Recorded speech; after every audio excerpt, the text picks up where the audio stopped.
Em setembro vai acontecer o primeiro Congresso de Acessibilidade com participação pela internet de graça. Para falar sobre isso, o NGT Entrevistas de hoje conversa com a idealizadora do Congresso, Dolores Afonso. Dolores, um prazer recebê-la aqui no NGT Entrevistas.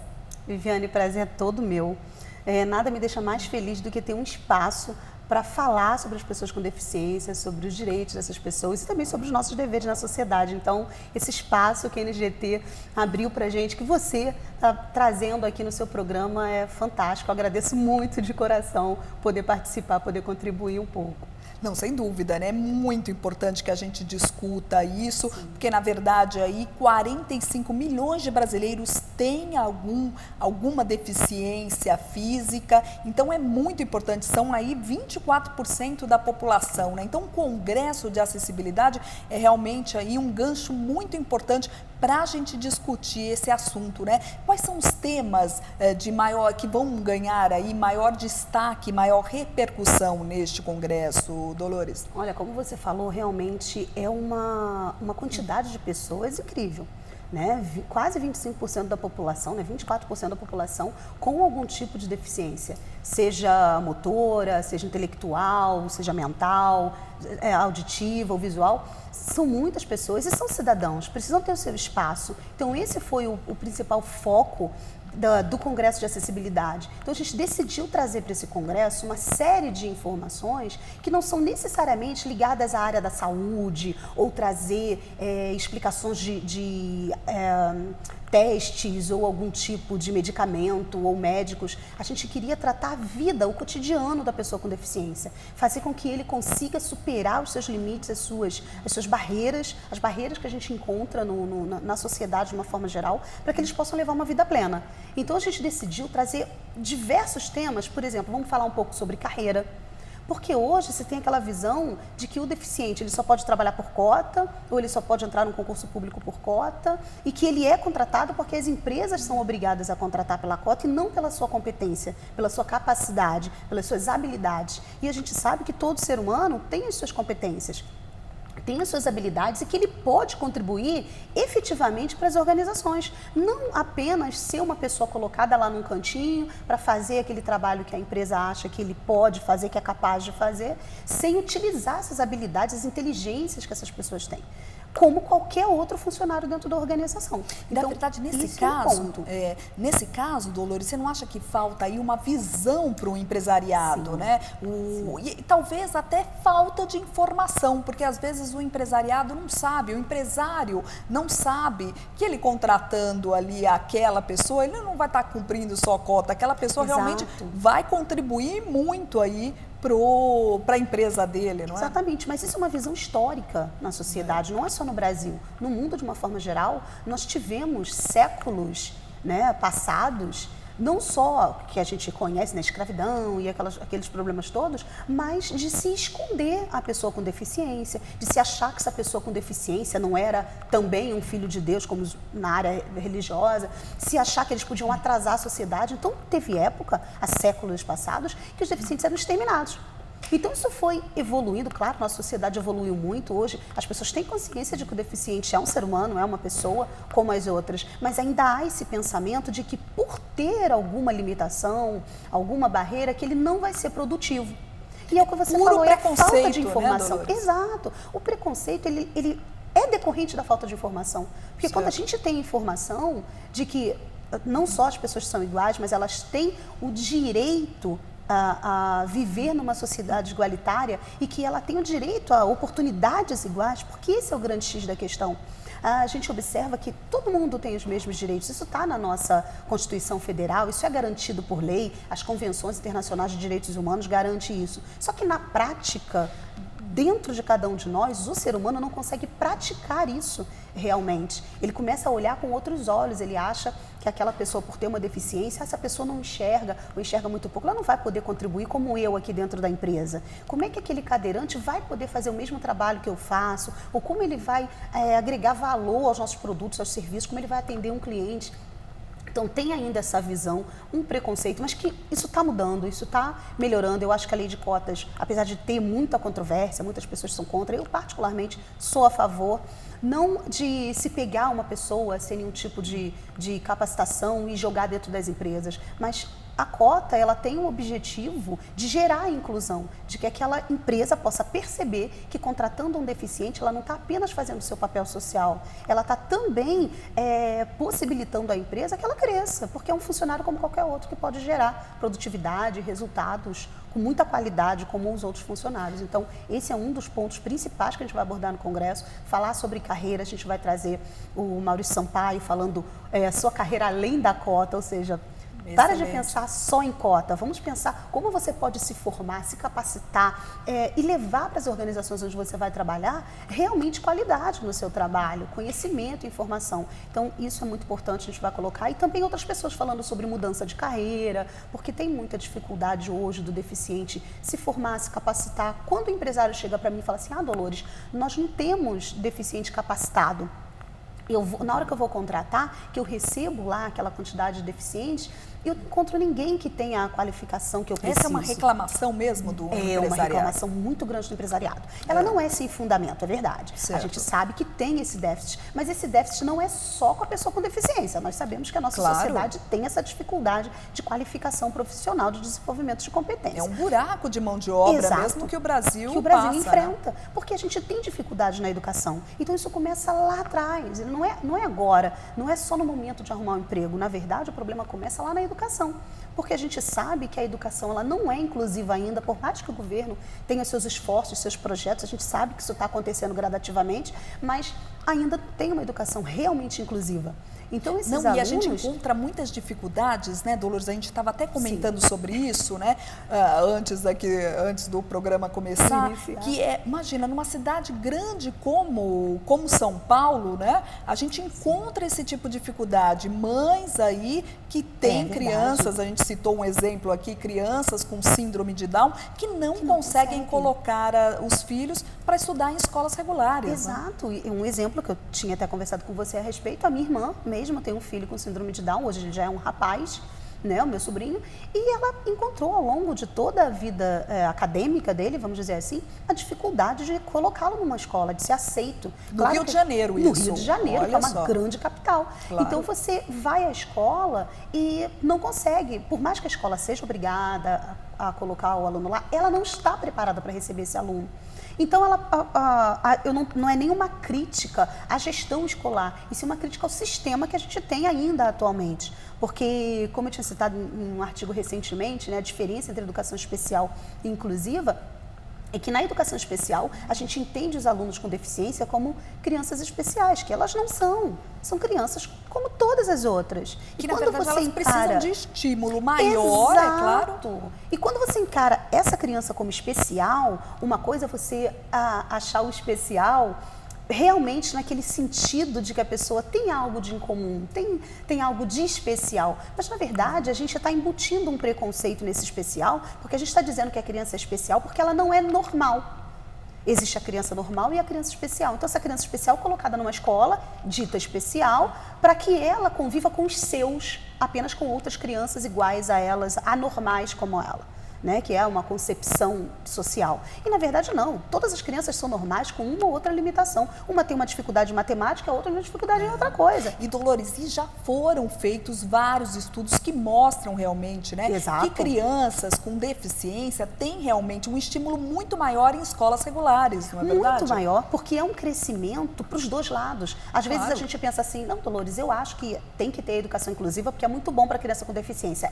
Realmente é excelente. Mas é maravilhoso para outra criança que não tem deficiência. Porque conviver com a diversidade faz parte do crescimento social dessa criança. Ela vai se tornar um indivíduo, um cidadão com visão de mundo diferenciada.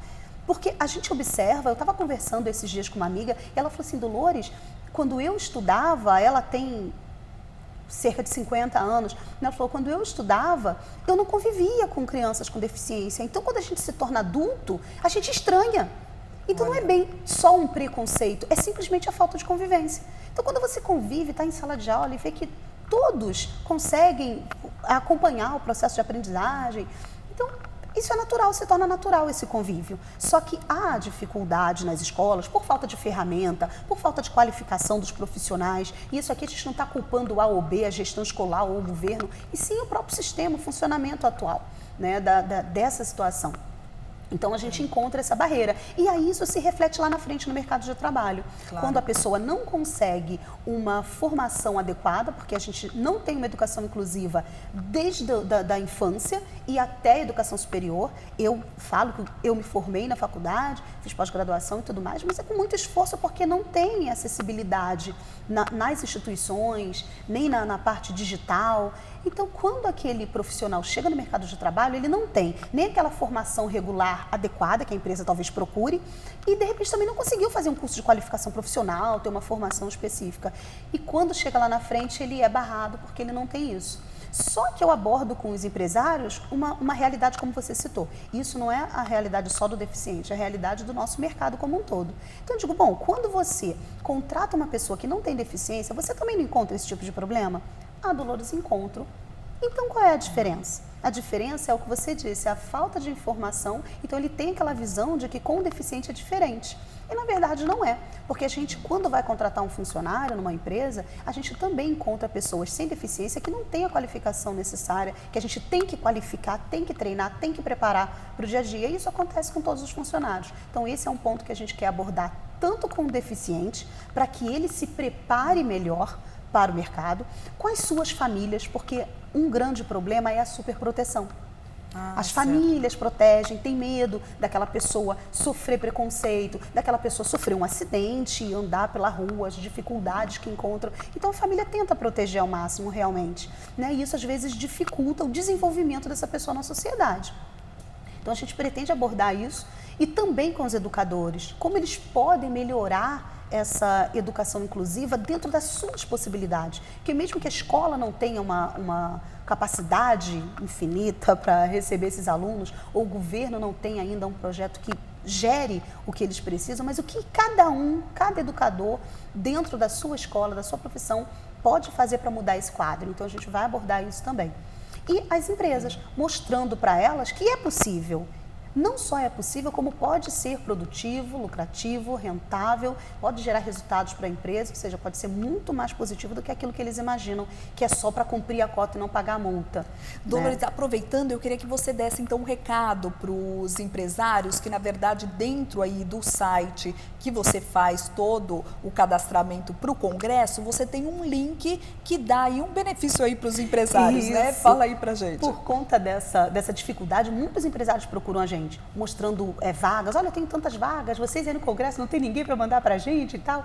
E a gente percebeu que eles tinham essa dificuldade para fazer a inclusão, no seu dia a dia mesmo. Então, nós decidimos criar para eles um checklist comentado, um checklist comentado, onde a gente coloca várias possibilidades, ferramentas que eles podem utilizar de baixíssimo custo, com adaptações muito simples, para que eles possam fazer um programa de inclusão, ou seja, ter a possibilidade de receber essas pessoas. Porque o que acontece hoje, Viviane, nas empresas, é que às vezes a empresa quer receber os deficientes para trabalhar, mas ele não sabe que tipo de ferramenta, que tipo de adaptação ele tem que fazer para cada tipo de deficiência. Então, nesse checklist, a gente mostra uma série de possibilidades, inclusive gratuitas ou de baixíssimo custo, que eles podem melhorar o trabalho desse funcionário. Porque vamos botar um exemplo, a gente pega um funcionário que não tem nenhuma deficiência e pega um funcionário com deficiência visual. Se você der a ele o mesmo computador, o mesmo material, o mesmo texto escrito, é óbvio que aquele funcionário com deficiência visual não vai ter o mesmo aproveitamento. Claro. Agora, se você conseguir,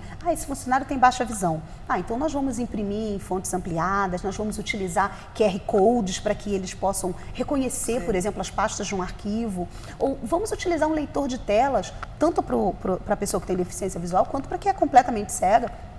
Vamos colocar um leitor de telas e existem leitores gratuitos. Eles não precisam investir rios de dinheiro para isso. Então, baixa gratuitamente da internet. E a gente criou esse checklist. Quem quiser baixar, é gratuito, não vai pagar nada. É só entrar no site www.congressodeacessibilidade.com/checklist.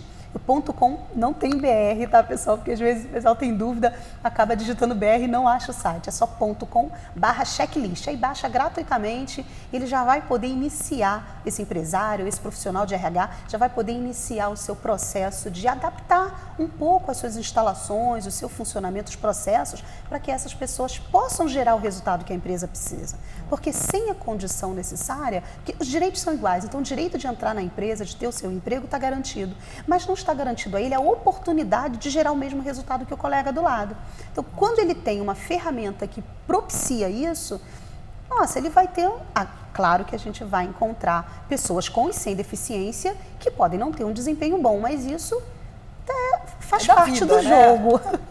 Sem dúvida. Dolores, e além aí de falar com o empresário, discutir aí o mercado de trabalho, além das cotas, né? Vocês vão falar também sobre o empreendedorismo, não é isso? Exato. Esse é um ponto muito importante, porque muitas das vezes o deficiente, ele acredita que ele não é capaz de empreender, que ele não é capaz de gerar outras coisas para a sociedade, até trabalho para outras pessoas, emprego, gerar inovação. Eles têm esse medo muitas das vezes e a própria sociedade às vezes reprime isso um pouco. Então a gente vai falar sobre 2 pontos muito importantes. Um é o empreendedorismo de uma forma geral, então tem uma série de instituições que apoiam, ONGs, o próprio Sebrae, que apoia as micro e pequenas empresas, tem um projeto para empreendedores com deficiência, para se lançar nesse mercado.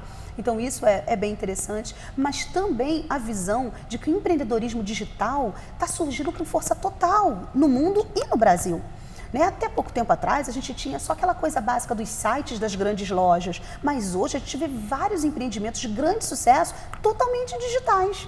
Então nós buscamos 2 grandes empreendedores no mercado digital, que é o Ricardo Piovan e agora o Vitor Damasio, que lida o Ricardo Piovan com a parte digital especificamente, empresa nessa área, desenvolvimento de produtos dentro do mercado digital.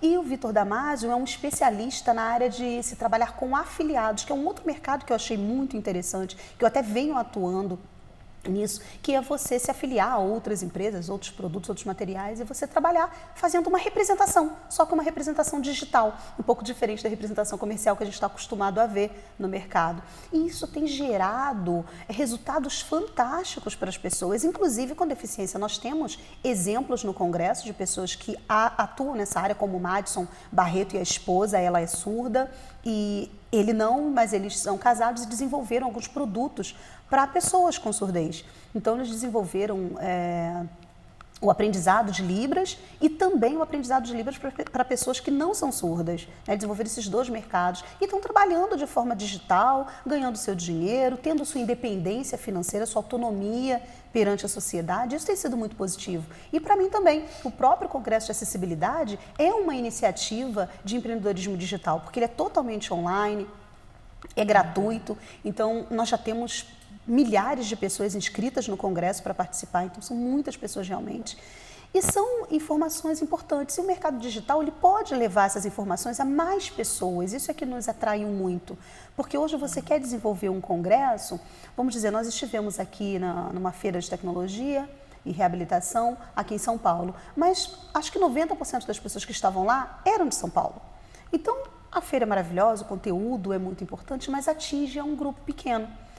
E o Congresso nasceu desse sonho, de levar a informação até a pessoa, já que não tem como a gente levar a pessoa até a informação. Imagine, encher um monte de ônibus em vários estados para trazer para uma feira. Então a gente falou, nossa, eu acho que a gente pode empacotar isso num formato digital e as pessoas acessarem dos seus tablets, das suas casas, dos seus trabalhos, do seu smartphone.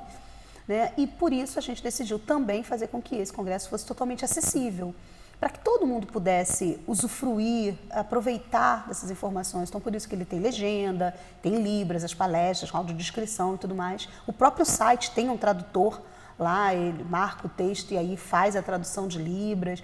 Então, isso é importante para que dê acesso a todos. Deixa mais uma vez o endereço do site para a gente, Dolores. Sim. www.congressodeacessibilidade.com. É só entrar na página principal, a pessoa já pode se cadastrar, não precisa nem clicar em nada. Logo na frente já tem um formuláriozinho.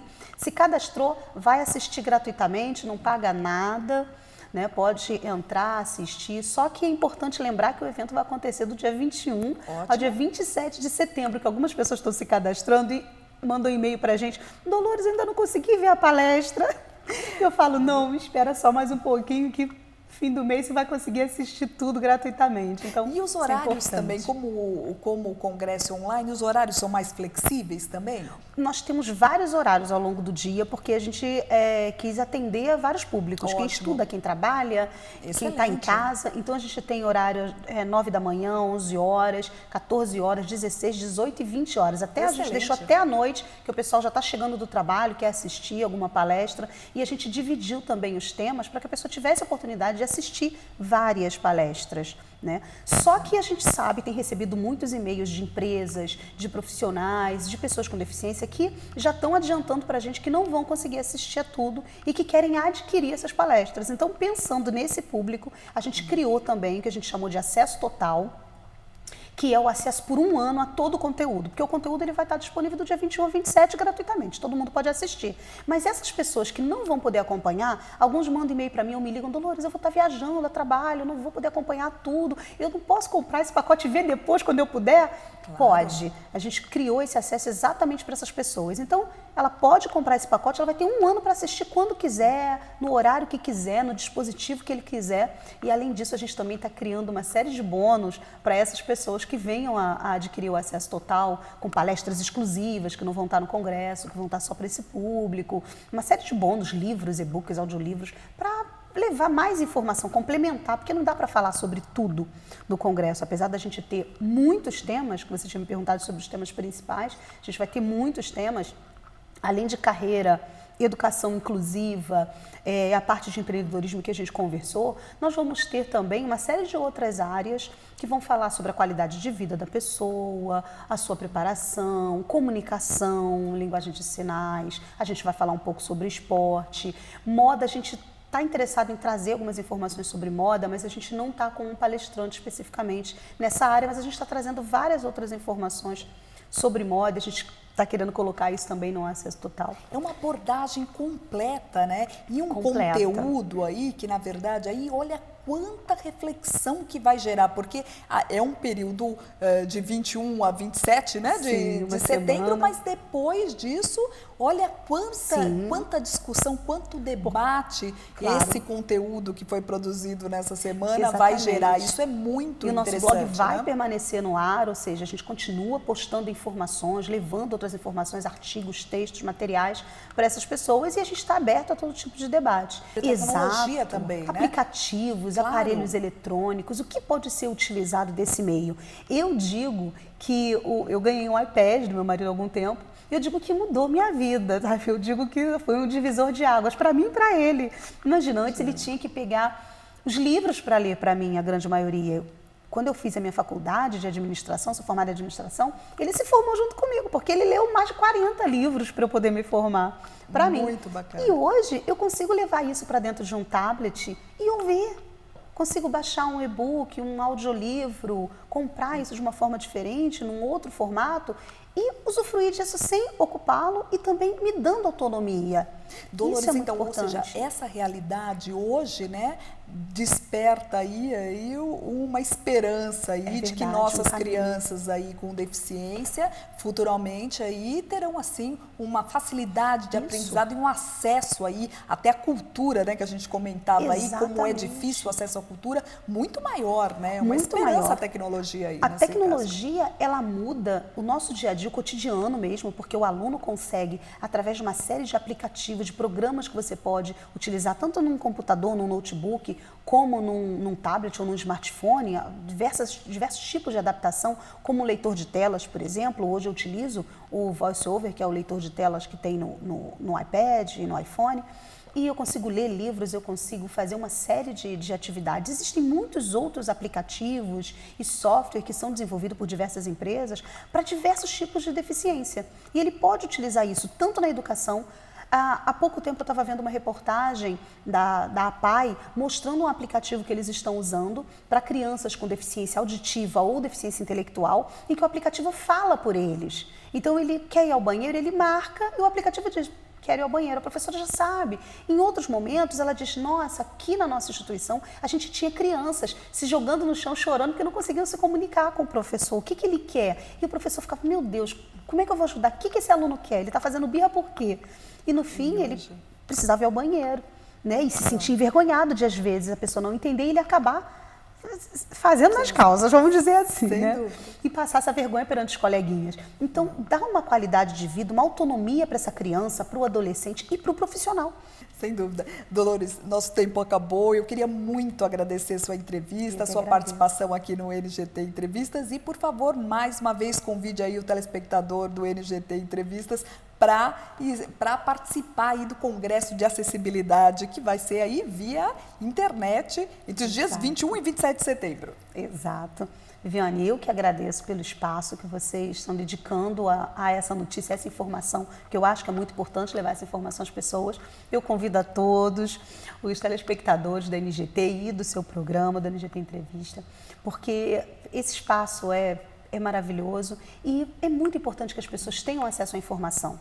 Principalmente se ela for acessível, ou seja, acesso pela internet e de forma que ela possa compreender com libras, com legenda, com audiodescrição, quando necessário, e que ela possa acessar de qualquer dispositivo, da sua casa, do seu trabalho. Então, entre no site e se cadastra, www.congressodeacessibilidade.com. Quem tiver alguma dúvida pode mandar um e-mail para a gente, contato@congressodeacessibilidade.com. Nós estamos para resolver qualquer problema, porque o que nós queremos é que as pessoas participem, que as pessoas conversem, como você falou, debatam a respeito desses temas, tragam as suas opiniões, tragam os seus problemas, para que a gente possa levar isso até a sociedade. Então está aberto a todos, não é somente direcionado para a pessoa com deficiência, é importante que as empresas participem, que a sociedade em si participe, para conhecer. Às vezes a pessoa fala, olha, eu não tenho um deficiente em casa, eu não sou deficiente, mas você precisa conhecer, estar atento a isso, porque faz parte da nossa sociedade. Claro. Como você falou, são 45 milhões de pessoas com deficiência, tem sempre um do nosso lado. Sem dúvida. Mais uma vez, muito obrigada pela sua participação, Dolores.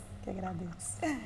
Essa foi Dolores Afonso, idealizadora do Congresso de Acessibilidade, que acontece aí via internet dos dias 21 a 27 de setembro. O NGT Entrevistas fica por aqui. Muito obrigada pela sua participação e eu te aguardo na próxima edição. Até mais!